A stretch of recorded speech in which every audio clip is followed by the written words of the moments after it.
Aquí comienzan Conversaciones que Inspiran, con la conducción de Claudio Abruj. Un espacio para reflexionar juntos, sabiendo que tenemos la responsabilidad de construir un mundo mejor.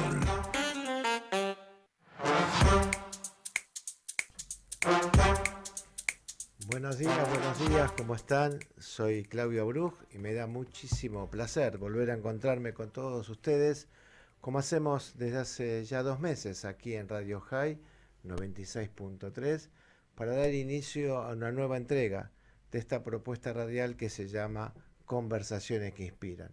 Y que todos ustedes saben, está pensada justamente para eso, y valga la reiteración del término, para inspirar, para conocer el pensamiento, el trabajo, las ideas de muchísima gente que da forma a nuestra sociedad y que desde ese hacer, desde ese pensar, hacen que nuestras vidas sean cada día un poquito mejor.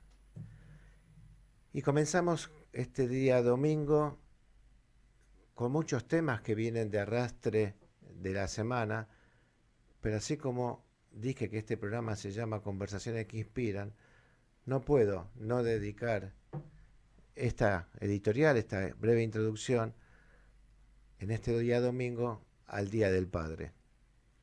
Hoy estamos en Argentina celebrando el Día del Padre, celebrando a aquellos que lo tienen, que pueden abrazarse, que pueden encontrarse en torno a una mesa, un café, una conversación, una caminata, y celebrando a aquellos que tenemos que recordar, porque ya no están físicamente, pero sabemos y lo sentimos que nos acompañan a lo largo de nuestro hacer diario en este mundo. El Día del Padre. Siempre a lo largo de mi vida me opuse y me negué a aquellos que criticaban estas fechas por decir que eran simplemente convenciones comerciales. Yo creo que tener un Día del Padre, la semana pasada explicaba mi pensamiento al respecto de las efemérides. Tener un Día de Padre son esos llamados a pensarnos, repensarnos, recordar y celebrar. Obviamente vamos a coincidir que el Día del Padre es todos los días. Aquellos que tenemos la dicha de tenerlo, de disfrutarlo, de ser guiados, viene esto ya desde los 10 mandamientos: honrarás a tu padre y a tu madre. Entonces tiene que ser todos los días el Día del Padre. Pero pararnos un día especialmente a celebrar trasciende mucho más allá de aquellos que quieren reducirlo a un día comercial. Porque en definitiva, como dije al principio, se puede celebrar con una caricia, se puede celebrar con una caminata, se puede celebrar simplemente con un abrazo o con un silencio en ese abrazo que trae muchísimas palabras. Soy hijo, soy padre, soy abuelo, y en esta etapa de mi vida yo recupero a mi papá, que se fue hace ya 30 años, justamente 30 años, y lo recupero en cada encuentro justamente con mis nietos en los juegos, con las realizaciones que mis hijos van haciendo, van logrando y que me van trayendo a etapas ya vividas y en muchas situaciones. Todos saben, soy un hombre que me gusta el fútbol, que me gustan los amigos, sigo jugando al fútbol con mis amigos hoy en Fagma y soy habitué de la cancha con mis hijos. Y en este Día del Padre me tomo la licencia en este espacio de mi editorial para leerles y compartir con ustedes un pequeño cuento que está referido a mi papá. Y el cuento se llama Secreto en Rojo. Tengo junto a mis 2 hijos ubicaciones en la platea, en la cancha de Independiente, en la tribuna Erico Alta. En cada partido busco con mi mirada hacia el lado opuesto de donde estoy sentado, donde estaba lo que se llamaba el codo, el espacio aquel en la vieja cancha donde los no socios podíamos ubicarnos conviviendo pegados con la hinchada visitante. Tiempos buenos en el fútbol que ya no están.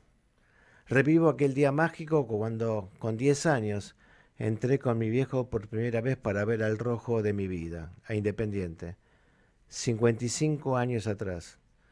Un viaje interminable desde Floresta en el colectivo 85.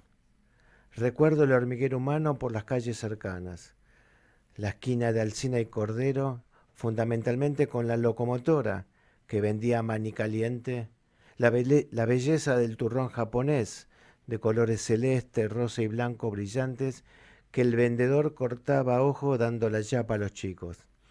Vuelvo a disfrutar el aroma de la pizza de cancha que se vendía a la salida.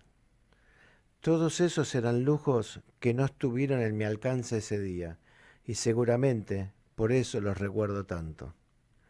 Aquella ocasión guarda un encanto mágico e imborrable que a medida que avanzo en la vida toma más significado. Mi viejo, tras hacer fila como se acostumbraba, a codazos y empujones tratando de comprar las entradas, pone su brazo sobre mis hombros. Caminamos hasta quedar parados junto al acceso. Habla sin que yo escuche con el control. Un hombre gordo de ojos grandes bajo una boina gris. Esperamos. De pronto, cuando ya todos habían ingresado y con el partido iniciado, ese hombre me sorprende. Vení conmigo, hijo, me dice. Me toma de la mano, abraza a mi viejo e ingresamos triunfantes. Nunca olvidé el tono de voz de ese Benijo, como tampoco la cara de orgullo de mi viejo de poder cumplir mi sueño de ir por primera vez a la cancha del Rey de Copas. Él solo pudo comprar una entrada. Ese fue su secreto con el hombre de la boina. Fue mío también. Nunca lo hablamos. Jamás lo olvidé.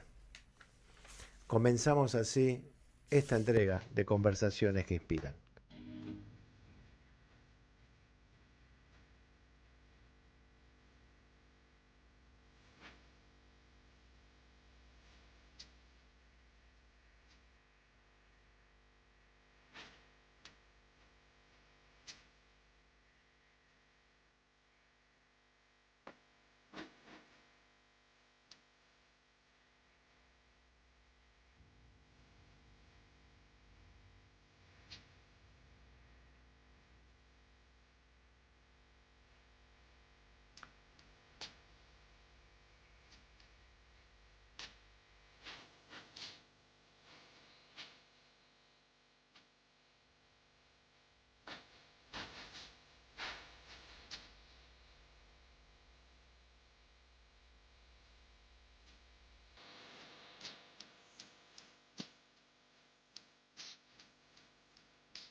Nos dejamos llevar con esta música inolvidable, esta canción inolvidable de Piero, mi viejo.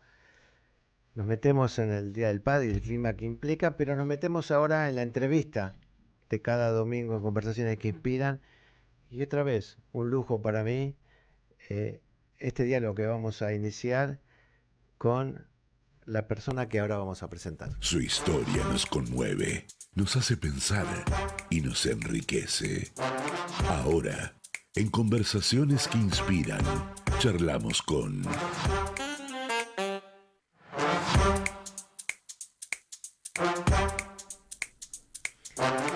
Y vaya que quien está aquí tiene una historia de vida que inspira, que conmueve por las experiencias por las cuales atravesó y que enseña. Así que la presento, Tamara Han, directora del Centro de Información de Naciones Unidas para Argentina y Uruguay. Tamara, bienvenida. ¿Cómo estás? Gracias por acercarte aquí a Radio High. Un gusto estar con vos, Claudio. Tamara Han, te dice que se presente. Primero, como le pregunto a todos, ¿el apellido de dónde viene? Bueno, antes del apellido, el nombre, Tamar. Tamar, dale. Tamar es un nombre bíblico, es un nombre hebreo, El apellido Han es un apellido alemán, un apellido que, bueno, yo soy judía, pero no es judío de origen, porque un antepasado no lo era, y después de que mi bisabuela se convirtiera para casarse con el señor Han, a pesar de eso, mi papá terminó siendo judío, mi tío también y toda la familia. Así que es un apellido alemán muy común, como un Pérez. Y bueno, es el origen de mi familia del lado paterno, así que refleja un poco esa historia. Y tamar es el fruto del tamarindo, ¿no? Es el dátil. Es el dátil. Significa dátil en hebreo, significa palmera, y sí, simboliza eso, y en ese sentido es un fruto muy simbólico de Medio Oriente, un fruto Claro. muy simbólico también porque es el fruto del oasis, ¿no? De las palmeras que encontraban en los oasis en el desierto. Y el nombre de Tamar era una princesa, una de las hijas del rey David en la Biblia. Y es uno de los frutos dulces que comemos en Rosh Hashanah para Así darnos es. dulzura e iniciar un año con todo lo mejor. Ya dicho la historia del nombre,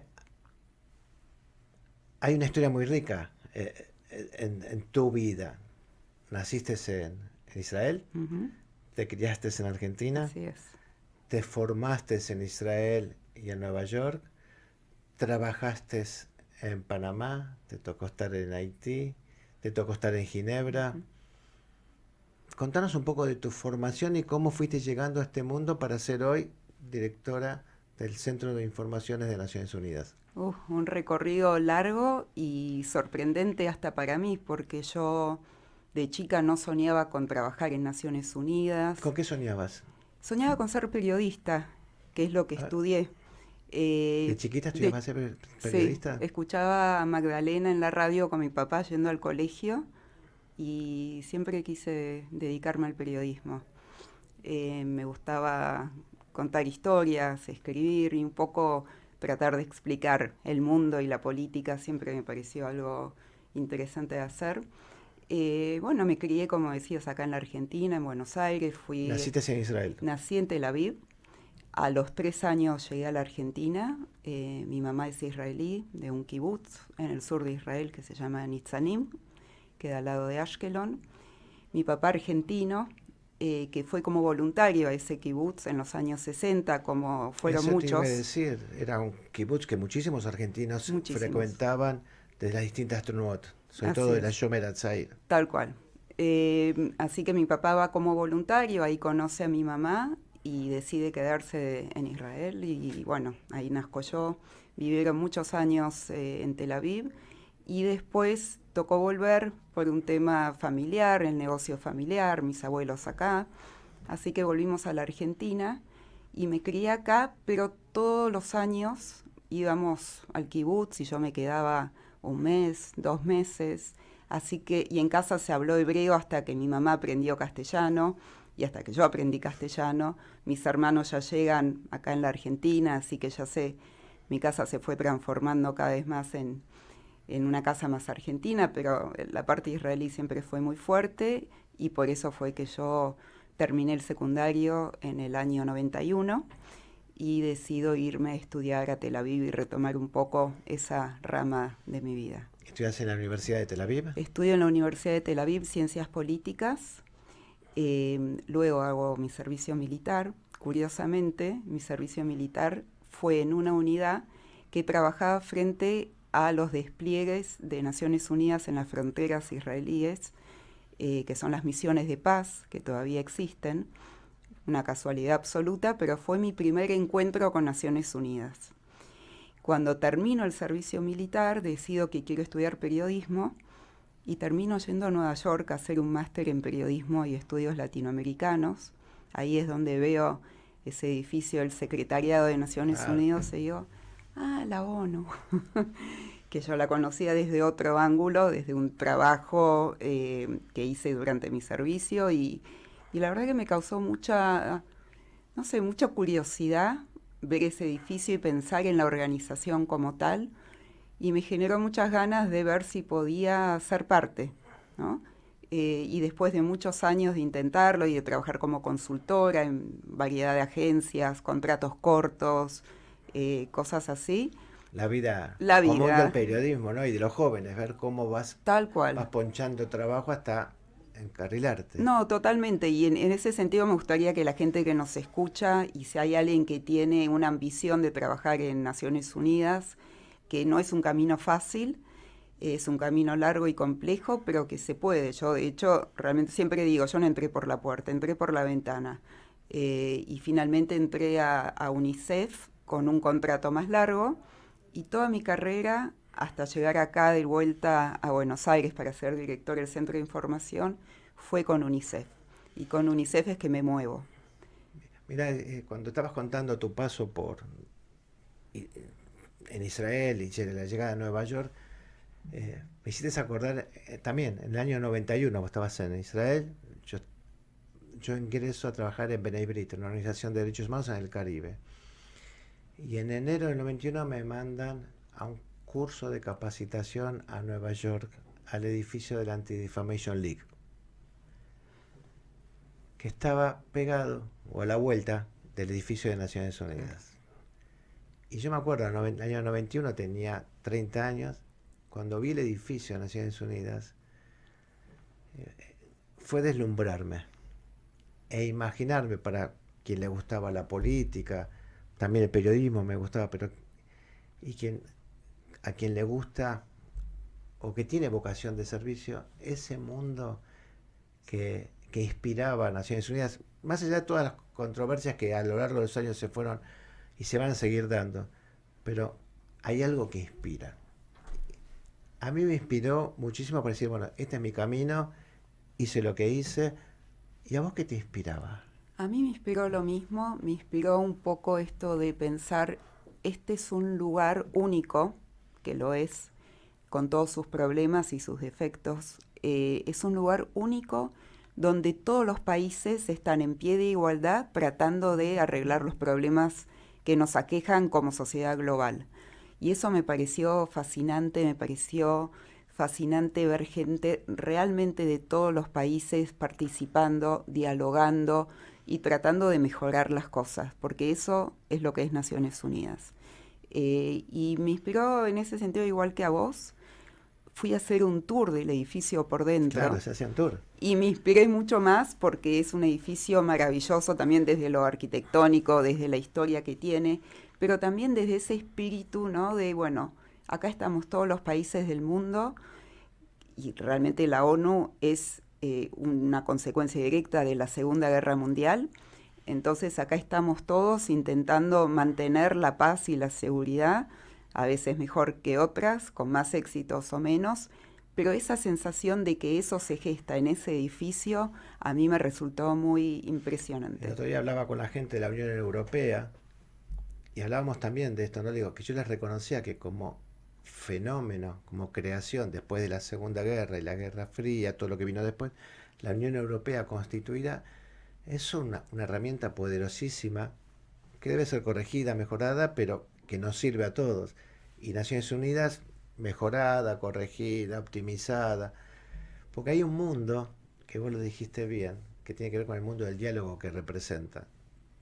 Porque conviven dos dimensiones. Una es la dimensión que vemos en las noticias, de la pelea, la discusión, de lo que se hace mal. Pero hay un mundo que subyace, que es el del diálogo permanente, que es el que busca acordar en las diferencias, y es el que los profesionales de la política tratan de llevar adelante, y creo que eso es lo que hay que volver a poner en valor. Absolutamente. Yo creo que si la ONU no existiera, habría que volver a crearla, porque es un foro que debe existir. Y hoy por hoy estamos todos tan divididos, hay tanta grieta a nivel mundial, que en realidad es más importante que nunca. Y por eso creo que tiene valor más allá de que hay que, como decís, optimizar, mejorar. Creo que tiene ese valor inmenso de la negociación constante. Y en la ONU se ve, porque uno también ve en la tele las grandes reuniones o un Consejo de Seguridad que se reúne o la Asamblea General. Lo que no ve es que en los pasillos Claro. constantemente vas a ver diplomáticos de países que jamás te imaginarías que dialogan, que están dialogando allí. Esto, por supuesto, a la enésima potencia durante la Asamblea General en el mes de septiembre.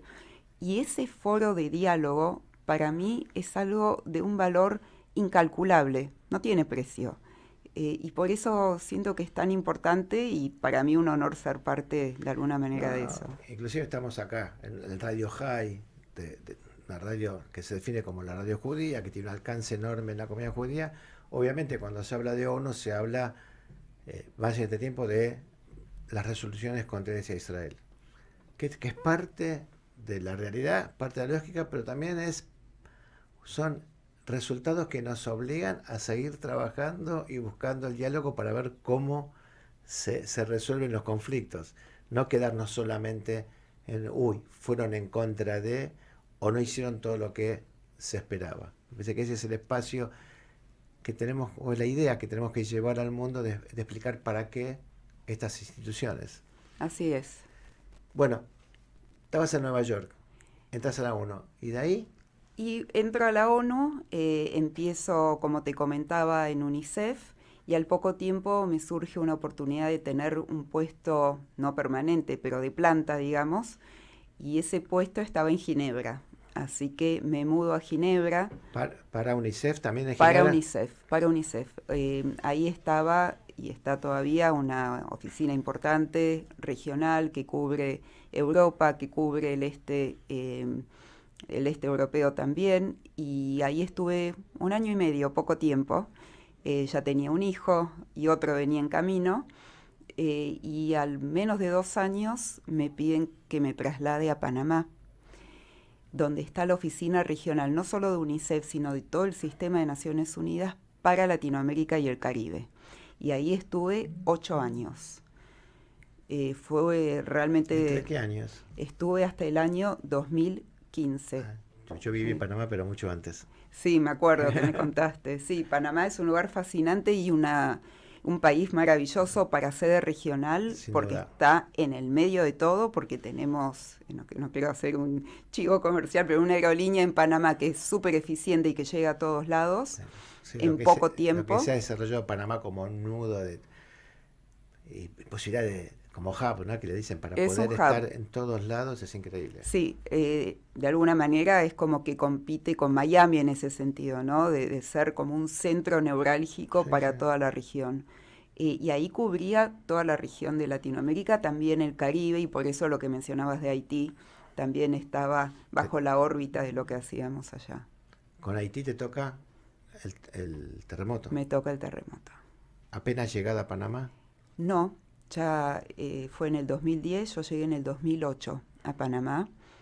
Una experiencia realmente inolvidable. Estaba en la oficina cuando sucedió el terremoto y vi la alerta de las noticias. Y fue entender en ese momento que había sucedido algo de una gravedad tremenda en un país que ya de por sí, antes del terremoto, estaba en una situación de pobreza terrible durante décadas. Entonces, que un país tan pobre y tan golpeado sufra semejante terremoto que en 30 segundos devastó a la ciudad de Puerto Príncipe y dejó tantos muertos y tantos heridos, fue un shock terrible. Bueno, Haití está a 2 horas de Panamá. Claro. Necesitaban una oficial de comunicación urgentemente y yo salí al otro día sin saber cómo iba a entrar a Haití. Yo salí a República Dominicana, comparten la isla, pero estaba todo cerrado, el aeropuerto de Haití estaba cerrado, el puerto de Haití estaba cerrado. Intenté llegar por tierra, atravesando la frontera, se me hizo de noche y ya es muy peligroso cruzar cuando cae el sol. Así que me quedé ahí viendo a la gente de Haití que pasaba a Dominicana, y en los ojos veías que lo que había pasado ahí era terrible. Y al otro día sí logré ingresar con un helicóptero de la Cruz Roja, todo así muy en el momento, negociando a ver quién me llevaba. Aterricé y entrabas caminando a Haití, no pasabas por ningún control de nada, porque estaba toda la ciudad y todo el país absolutamente paralizado. Estuvimos en una y base el miedo militar. el miedo a las repeticiones del terremoto, ¿no? Yo tuve varios aftershock. Las primeras noches dormimos afuera, en el piso, porque por seguridad, por esto de las réplicas del terremoto, y porque no había dónde. De a poco nos fuimos UNICEF tenía organizando. sede en Haití, ¿no? UNICEF tenía una oficina que resultó dañada. Entonces todo el sistema de Naciones Unidas se repliega a una base militar donde estaban los cascos azules, que están presentes en Haití, que también sufrieron terribles pérdidas en el edificio donde estaban Claro, ellos. me acuerdo. Terribles pérdidas. Así que estábamos todos en esa base militar, en unos estos trailers, estas estructuras, ¿no? Así movibles y pequeñas. Yo tenía un teléfono satelital y era el único teléfono que había. No teníamos agua, no teníamos comida. Era realmente una situación de caos y a mí me tocó salir un poco a la calle e informar porque todavía no había ingresado la prensa internacional.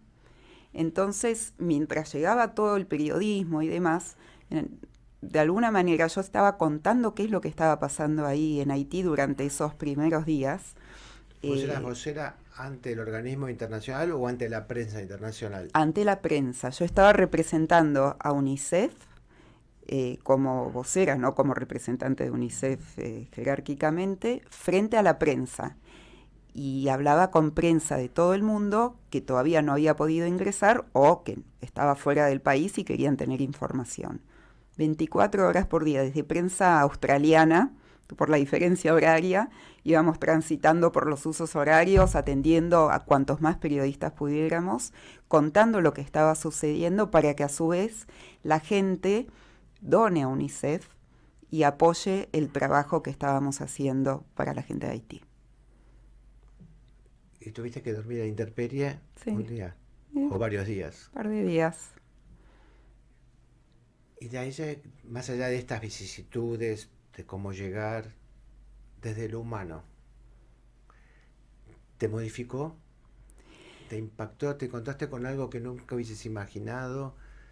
Sí. ¿Qué pasó con Tamare a partir de Haití? A partir de Haití, para mí todo lo que son los desastres naturales o no naturales, el sufrimiento humano a gran escala, era algo que yo no había visto de manera presencial de esa manera. Y en Haití había sufrimiento a gran escala previo al terremoto, post-terremoto. Eran realmente escenas terribles de ver, pero también pude ver ahí escenas bellas de gente ayudando a otra gente, de los mismos haitianos y su resiliencia en esos momentos que me impactó muchísimo, muchísimo, durmiendo a la intemperie. Los veía que se despertaban, todos nos levantábamos muy temprano y se ponían a rezar, a cantar, una cosa espiritual que también me parecía súper conmovedora, dada la situación que estaban viviendo. Y también entendí muy de cerca el valor agregado que puede tener Naciones Unidas en este tipo de situaciones. Y ser parte de eso definitivamente fue un antes y un después para mí. ¿Fuiste el nexo también para que la ayuda empiece a llegar y poder orientar dónde había que poner o cuál era el plan estratégico de la ayuda? No yo personalmente, se fue desplegando todo un equipo de UNICEF que estaba diseñado para dar respuesta rápida a situaciones de emergencia. Yo participaba de las reuniones y sí, hacíamos justamente ese trabajo, identificar los centros, identificar las situaciones. Había una situación muy grave en Haití con los chicos y siendo UNICEF, ese también era el tema central para nosotros. Habían chicos que habían quedado solos, separados de sus padres, chicos que ya estaban viviendo separados de sus padres por cuestiones socioeconómicas haitianas y que quedaron huérfanos o que quedaron heridos, y lo peor de todo es que empezó un tema de tráfico de niños a raíz del caos en Haití, por un lado, y por otro lado, la buena voluntad de la gente que veía lo que pasaba en Haití y voluntariamente decía, ay, yo adopto un chico de Haití. Eso pasó mucho. Muchísimo. Con las mejores intenciones, lamentablemente, dentro de Haití, habían grupos que organizaban salida ilegal de chicos, eso lo vi yo misma, y había mucho tráfico de chicos. ¿Cuánto también. tiempo te tocó quedarte en Haití? Estuve en Haití 10 días inicialmente y después volví varias veces, como un seguimiento, no sé, 3, 4 veces más por lo menos. Porque una de las preguntas para los que no conocemos, o los que sí conocemos, pero la mayoría de la gente no, ¿cómo se sostiene en el tiempo una acción solidaria? Porque obviamente se produce el terremoto, vas inmediatamente, están los cascos azules, van refuerzos, empiezan aviones, se sostiene en el tiempo. ¿Cómo es esa lógica? Esa lógica es muy difícil porque la gente se olvida, ¿no? Ocurre una emergencia, ocurre un terremoto, todo el mundo estaba en tema, por hablar de Haití como un ejemplo, pero con el tiempo ocurren otras cosas, la gente se olvida y como decís, se pierde el foco y la atención. Creo que en ese sentido la labor de comunicación que hacemos desde Naciones Unidas o desde otros organismos es fundamental. La, la labor de contar las historias de vida para que la gente siga teniendo en cuenta que son temas que no han sido resueltos. Pero por supuesto, hablando de una manera muy práctica, los fondos que tuvimos disponibles para ayudar post terremoto fueron muy importantes y a los 2, 3 años se mermó muchísimo. Y eso ocurre en un montón de países, sobre todo, por ejemplo, en África, son los que llamamos crisis silenciosas, ¿no? Hay 2, 3 grandes conflictos Sí. que cooptan toda la atención del mundo, pero luego hay un montón de otros que están Estaba silenciosos. pensando lo que estás diciendo, ¿no? Porque ¿cuánto hace que no se habla públicamente de lo que pasó en Haití? Y obviamente hay mucha gente que sus consecuencias se está viviendo todavía. Totalmente. Si acá en la Argentina todavía sabemos las consecuencias de los atentados, por ejemplo, la tragedia de Once, qué pasa con los familiares, porque eso perdura cuando el silencio llega, qué importante es volver cada tanto y volver a ponerlo en la agenda. Pero estamos hablando de Haití, no me quiero ir de Haití, porque lo que estás contando, me imagino que te han pasado situaciones muy particulares. Y te quiero invitar a que pienses un minuto y que nos cuentes algo. Algunos recuerdan su infancia, otros un hecho trascendente en su vida, un día soleado o aquella tarde de verano. Ahora, en Conversaciones que Inspiran, la anécdota más inspiradora.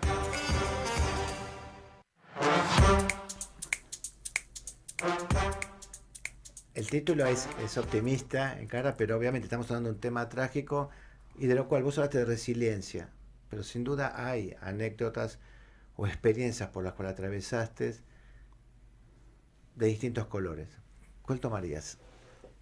Bueno, la que más recuerdo cuando yo llego a Haití, tenía 2 chicos muy chiquitos que por supuesto quedaron en casa con su papá, muy bien cuidados esos días. Pero no dejaban de ser chicos chicos.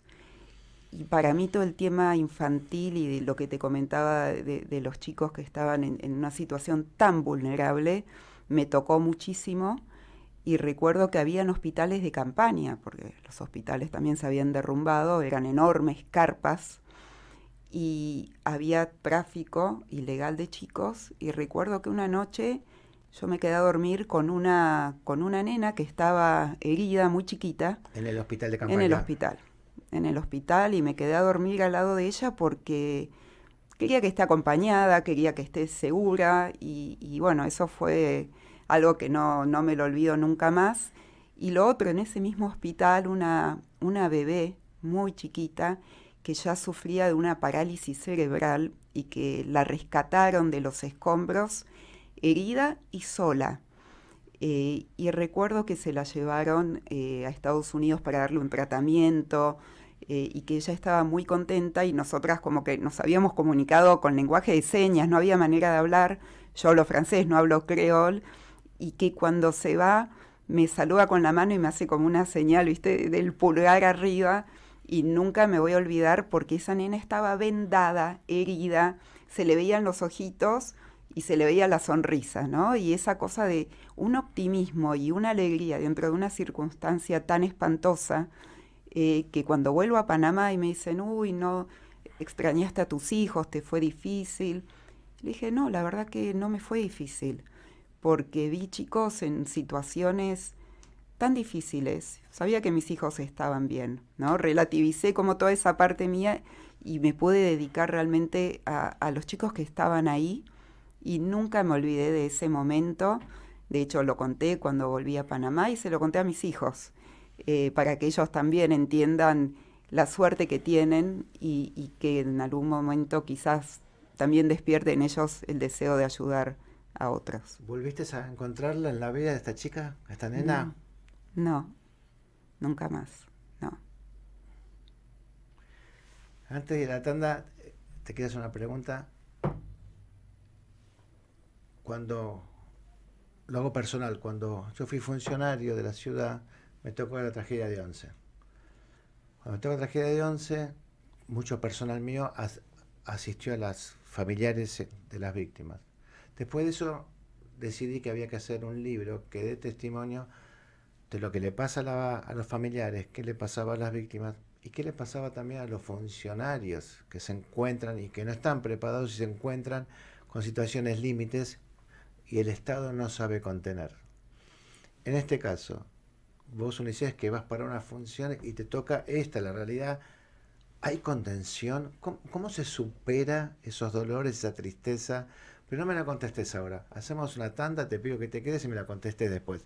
Seguimos en conversaciones que inspiran.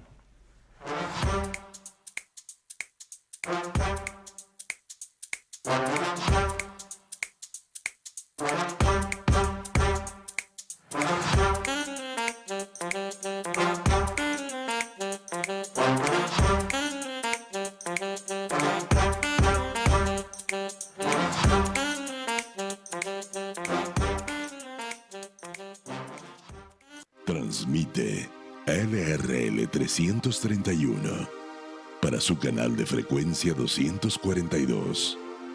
Radio High 96.3, la radio judía de Latinoamérica. En la ciudad, ante la llegada del frío, es importante protegerse de la gripe. Si estás embarazada, vacunate. Si tu hijo tiene entre 6 y 24 meses, vacunalo. Si tenés 65 años o más, vacunate. Saca turno en buenosaires.gov.ar/gripe. Buenos Aires Ciudad. Transmite LRL 331 para su canal de frecuencia 242. Radio High 96.3, la radio judía de Latinoamérica. Estás escuchando Conversaciones que Inspiran, con la conducción de Claudio Bruj, por FM High 96.3.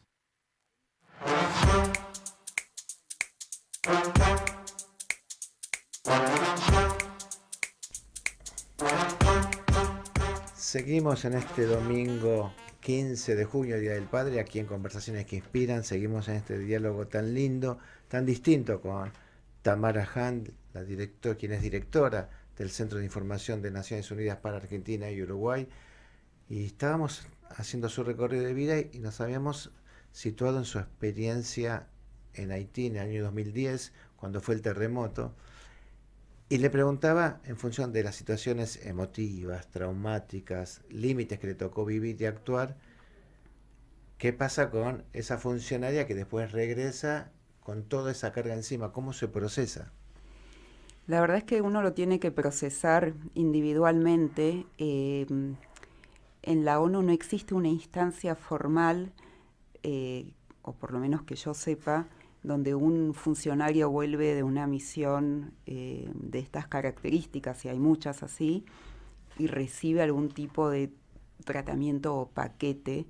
Creo que debería existir algo más institucional al respecto. Sí, como organización, la ONU es flexible cuando los funcionarios necesitan un tiempo, o mismo los jefes, ¿no? De una manera quizás menos institucional, te pueden llegar a decir, mira, tómate unos días si te hace falta. En ese sentido, yo siento que ha sido una organización, por lo menos conmigo, muy humana y muy comprensiva. Pero es muy cierto lo que decís, porque lo que pasa, Claudio, es que hay funcionarios que no solo sirven en una emergencia, sino que muchísimas se dedican a estas situaciones límites. Es una dedicación increíble y es un sacrificio muy, muy grande, y creo que también tiene un costo bastante elevado para todos ellos y ellas, porque sacrifican mucho de su vida personal, se alejan de la familia, de su bienestar psicológico, físico, se enferman. Eso es muy, muy real y ocurre muchísimo. No, es un tema que a mí me preocupa y que me ocupa. Por eso hicimos este libro en la ciudad que se llama Enseñanzas para una sociedad más solidaria, porque entiendo que hace a la calidad institucional y la calidad política. Porque obviamente el ciudadano común, frente a situaciones límites, termina enojándose con ese Estado que ante él le parece indolente y no toma en cuenta que los políticos y los funcionarios sufren tensiones, más allá que hayan elegido ese rol, pero pasan cosas. Lo mismo los diplomáticos, cuando hablamos antes del diálogo en Naciones Unidas. No es todo té y simpatía como se cree. Son largas reuniones, son viajes, son distanciamiento de la familia, son tensiones, son temas muy fuertes. Estar expuesto a la crítica permanente, eso va haciendo mella en las personas.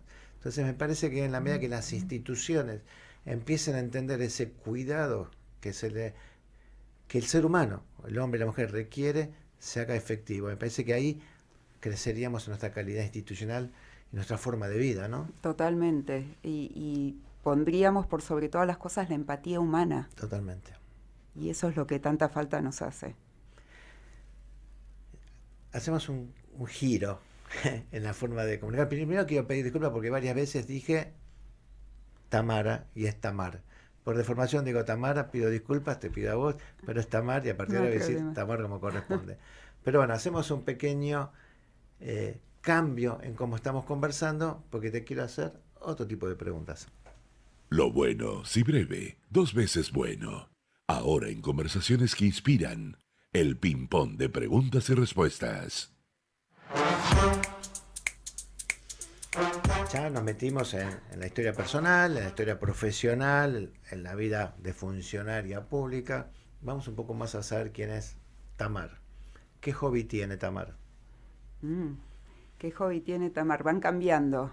Me encanta el cine, me encanta caminar y estar con amigos y familia y leer, diría. Bueno, entonces la segunda pregunta es, cine, ¿qué película es tu favorita? Hay tantas.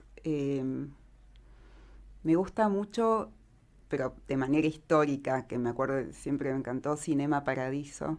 Bueno, que es un clásico que cuando me decís que hay tantas que me gustan, pero ese es un clásico, ¿no? Inolvidable.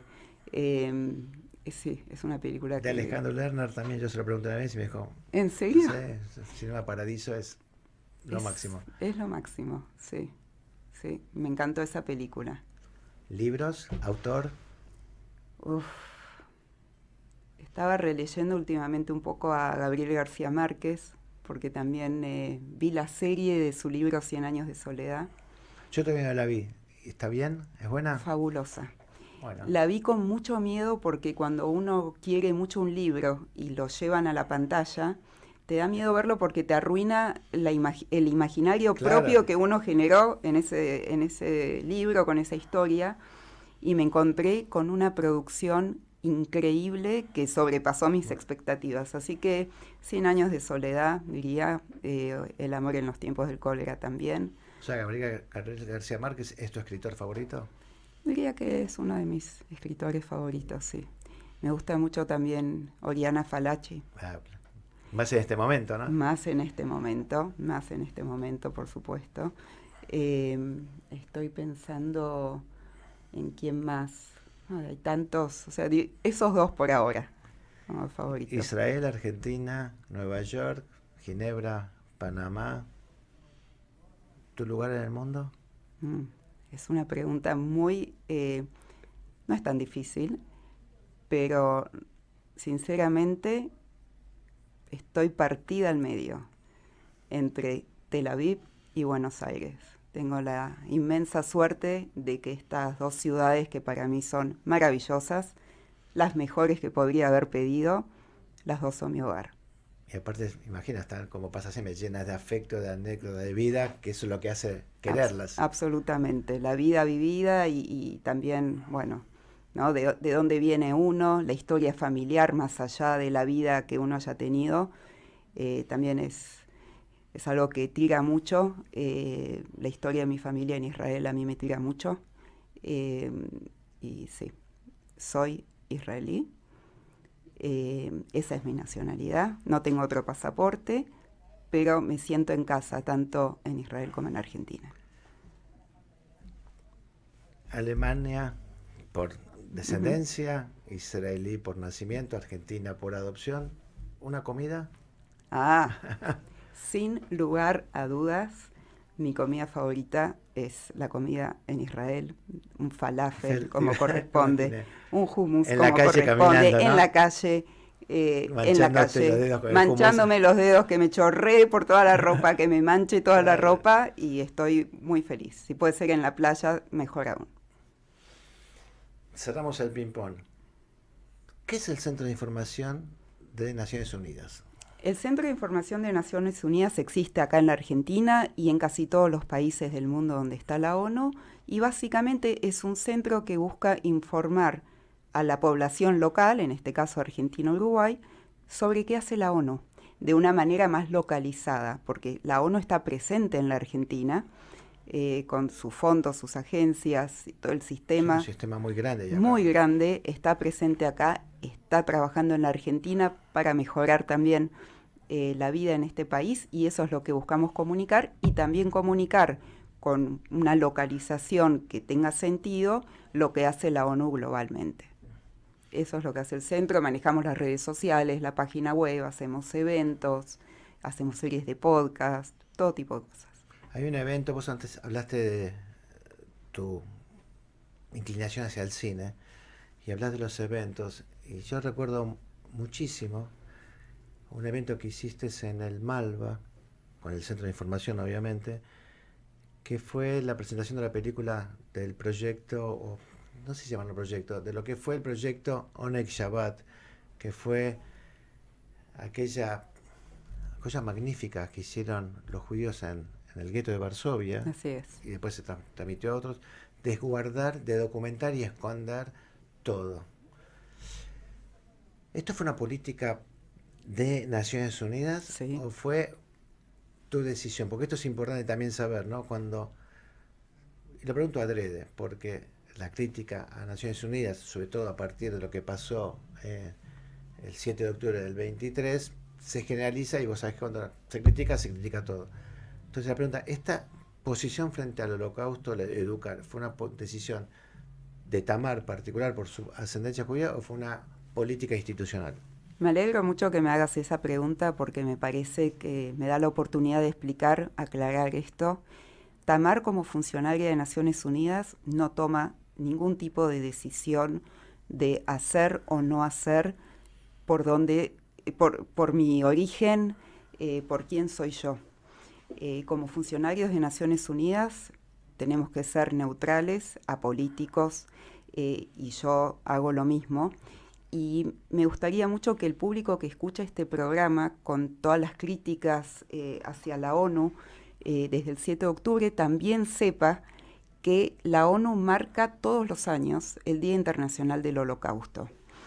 Y lo marca, empezó con una iniciativa que surge del Estado de Israel, que a través de Naciones Unidas genera que este día se reconozca internacionalmente el 27 de enero, justamente el día de la liberación del gueto de Varsovia, y ese pasa a ser el Día Internacional del Holocausto, y todos los años se marca en todo el mundo. Tenemos una bajada de línea desde nuestra sede para marcar la fecha.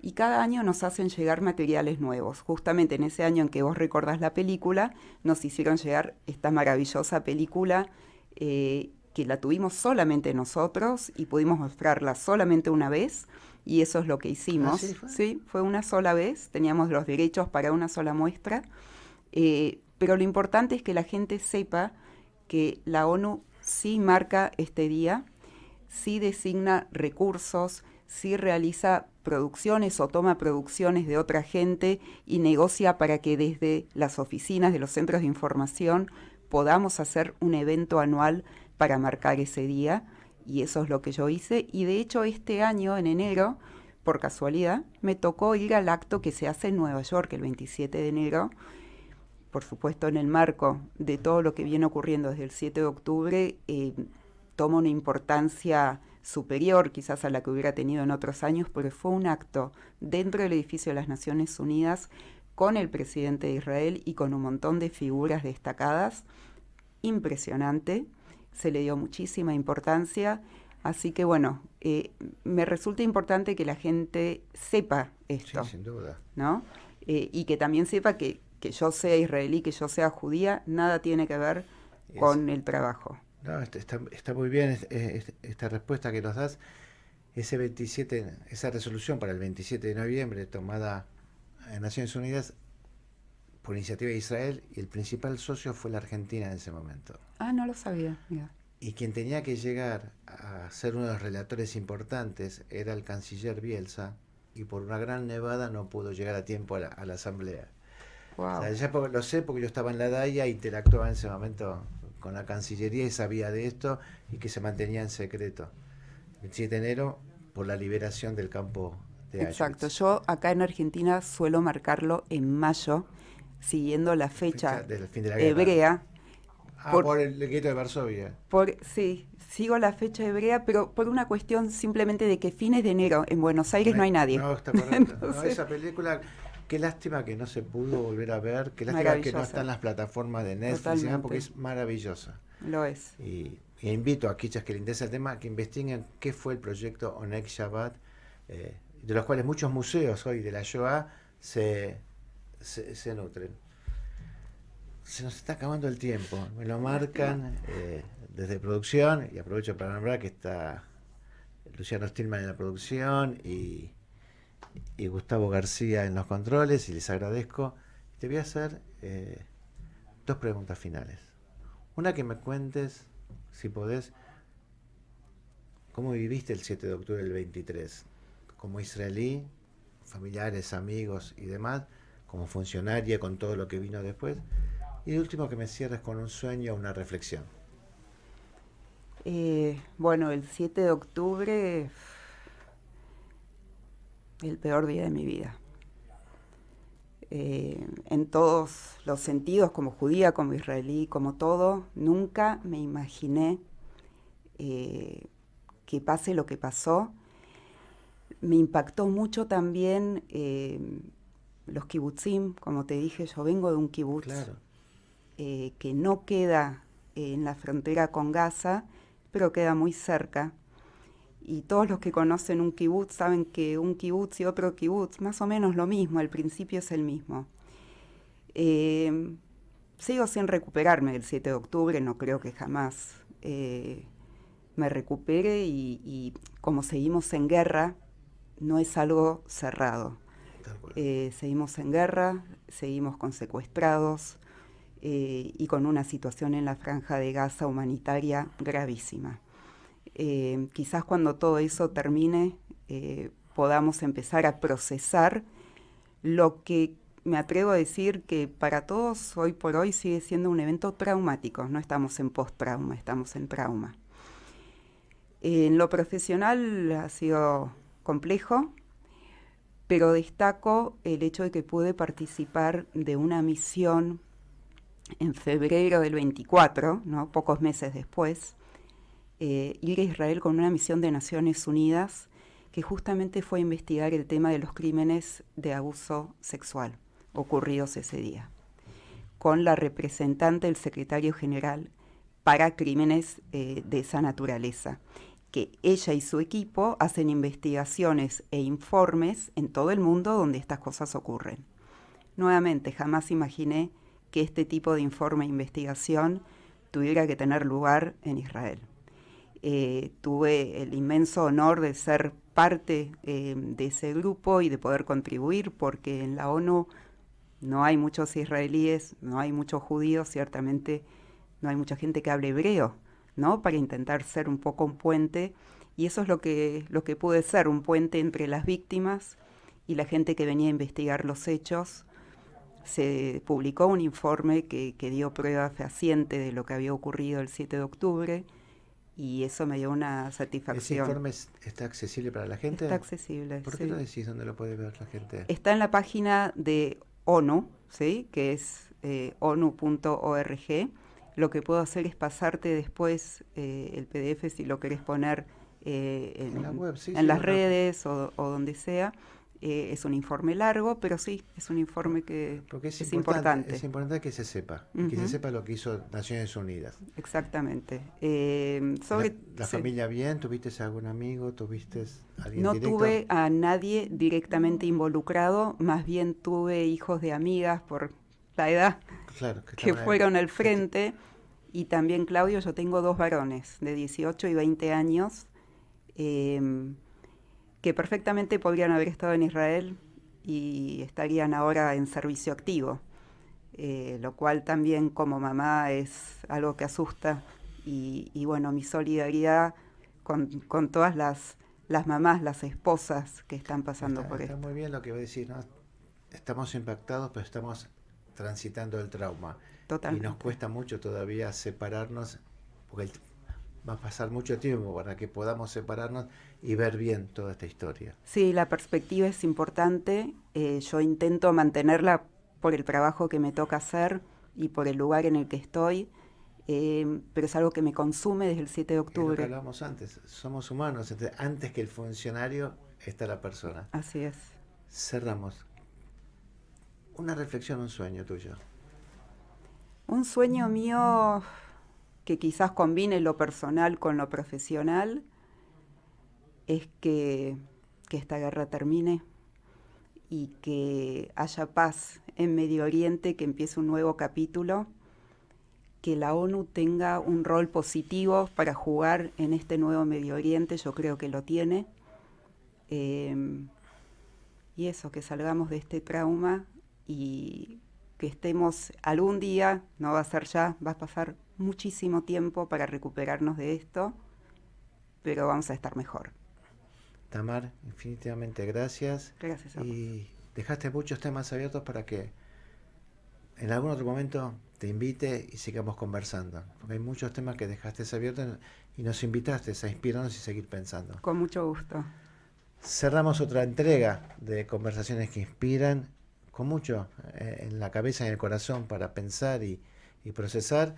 Espero lo hayan disfrutado como yo, este diálogo con Tamar Han, aquí en Conversaciones que Inspiran.